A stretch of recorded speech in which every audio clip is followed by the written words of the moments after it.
please welcome Li Wang. Thank you very much. Thank you for coming here and learn about native plants as a beginner. How many of you here have native plants in the garden? Oh, you all have. So, you would like to have more information on how the native plants thrive in the garden? All right. And how many people have killed some of the plants without knowing why? To be a real gardener, you sometimes do have to subject the plants to some certain conditions and push them to a certain extent where you like them to thrive, where they don't like to thrive. So I can begin with introducing the native plants community in terms of planting, in terms of its community. So how do you have a successful native plant garden? So first you need to understand the microclimates of the garden. As with any non-native garden, you have to understand your little wind tunnels that you have in the garden. You need to understand the main plant communities in your garden. And you need to understand the soils and drainage problems that you have on your site and property. Planting, when you plant and how you plant, you need to understand that. And irrigation water, which is the key important, is the most important key in terms of your plants thriving through the summer and making it to the next rain season. And mulching. Mulching is very important. So we start with understanding the microclimates. So site location. So where is your site facing? North, south, east, west? What location? Do you have a lot of sun? Do you have a lot of shade? And then you have cold draft, wind tunnels. There are sections where you don't understand why something just suddenly died over the winter, and it's just a section of that part of the property. And I've seen that happen in Palo Alto, where a tree just died and everything else between it is fine. So I'm looking out on the rooftop and I'm seeing a barren area where the wind channel comes through and it just rips through the tree in the planting area. So there are little things Mother Nature will have her say.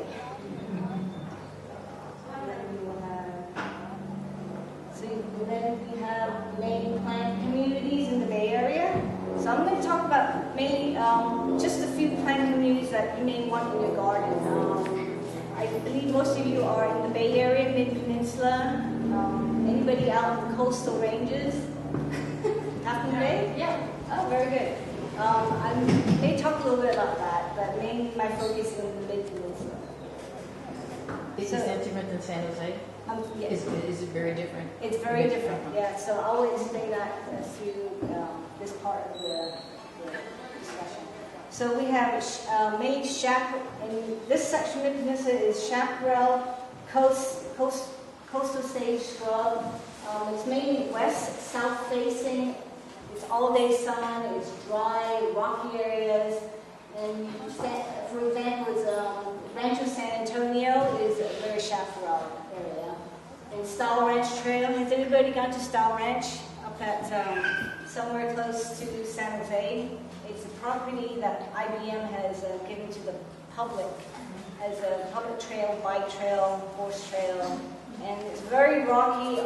The whole hillside, most of the section is covered in sages, and so that's the type of environment, communities of plants you would see. You have grassland meadow, which would be your lands, your lawns, and your grassy meadows. For instance, along 280, all the grass, those are your meadows and your grasslands. And a variety of forests. You have mixed oak woodland here, redwood forest, mixed evergreen forest, dry seed. And communities can provide, and you can have cool shade, wet shade, hot shade, all kinds of shade in this area. It just depends on where you're facing, where your plants and your trees are. And then you have riparian. Riparians are basically the water plants. They like water, they like to be in boggy areas. And that would be a situation where you have running stream, brooks, or creeks, standing water, something, standing, dripping hose bib area. You have a hose bib in the garden, it's dripping, you have moss coming up, all kinds of stuff coming up. So you can use those certain areas to, plant something that would fit for a riparian plant in the native plants community. Bad drainage areas near lawns, those are your riparian area.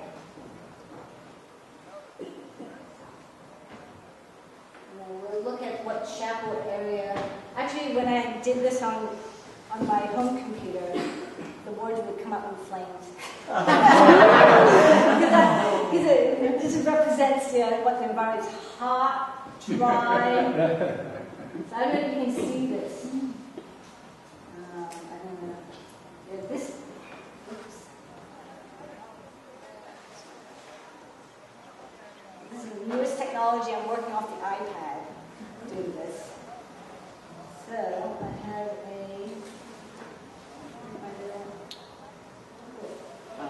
where's my pointer?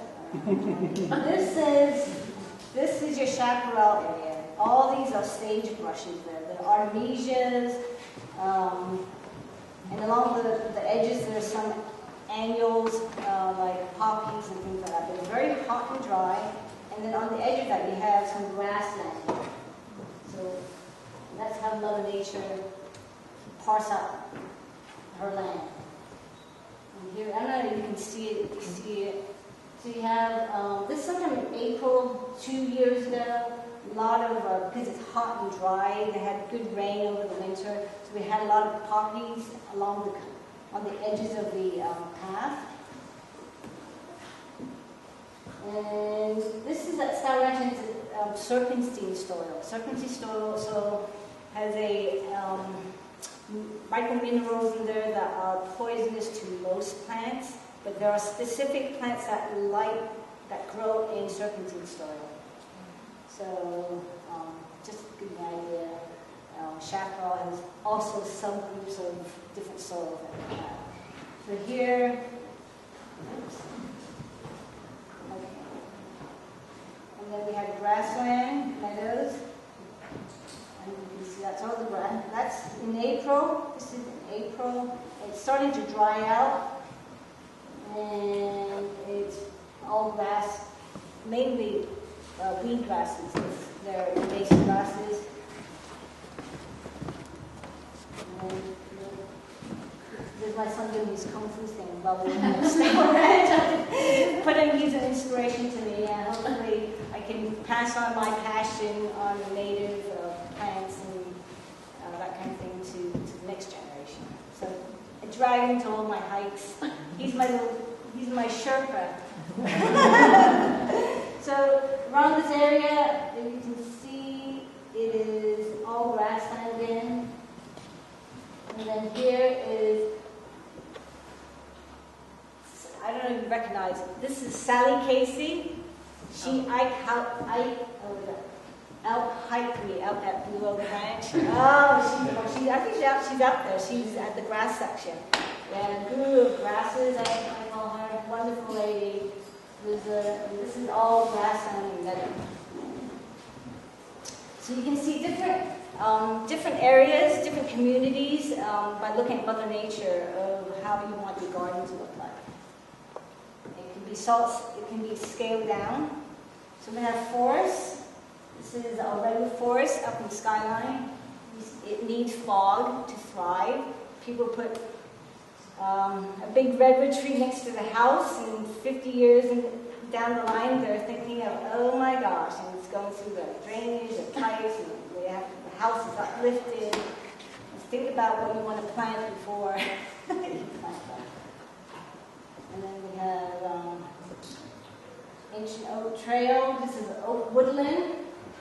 This is out at Russian Ridge.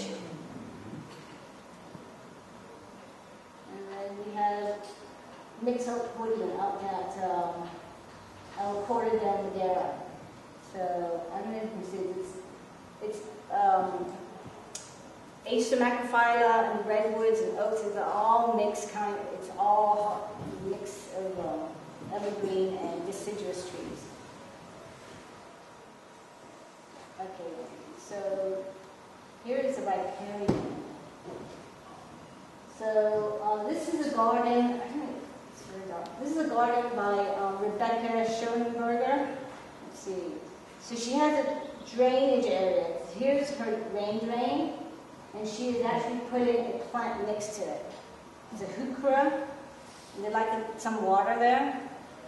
And then she's got a ribes here next to it. They like some water as well.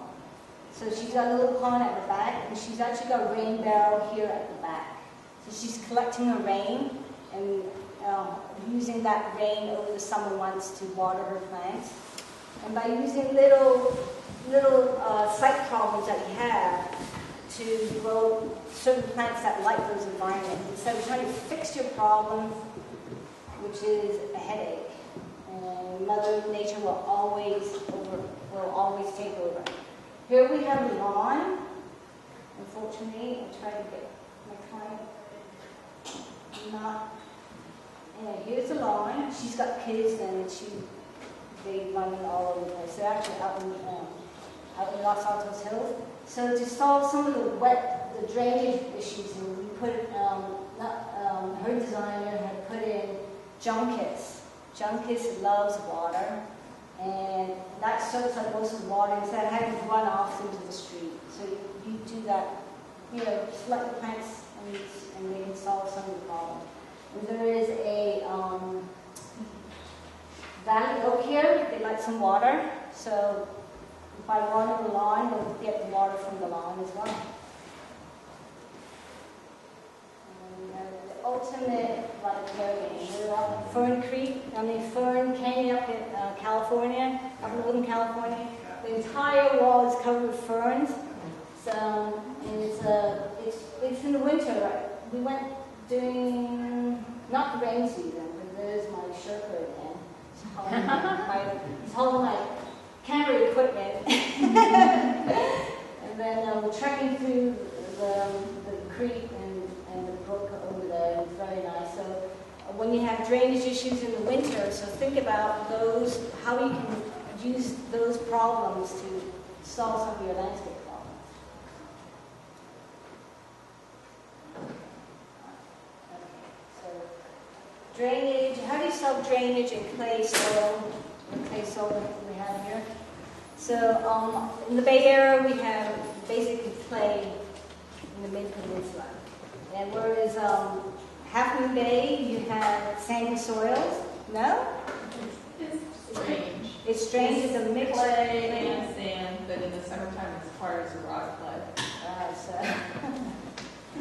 Okay, so how do we use these problems to plant? So we want to solve the drainage problem, we may need to emulate slopes by regrading some of the areas. We want to mound up and use raised beds. We want to add lava rocks or drain rocks in some of the areas to help some of the drain issues. Instead of standing water, you can have it drain out. And I have samples of different mulches, lava rocks, and things we can look at. And then we select the right plant to match the solution. So selecting the right plant is the key, no matter what. We have to think about that. So here are some drainage solutions. So here's a property that I manage for maintenance. It's in Los Altos Hills. It's a 2-acre property, but we can downscale it to a small garden when you have a small garden. So the designer here is Jolie Horn. She had mounted up 3 or 4 feet high above the natural grade. It's a very wet site because everything drains to that property from all the neighbors. So let's see. So the rain comes running down here in the winter. So this is a rain channel that she has a big drainage area in this area.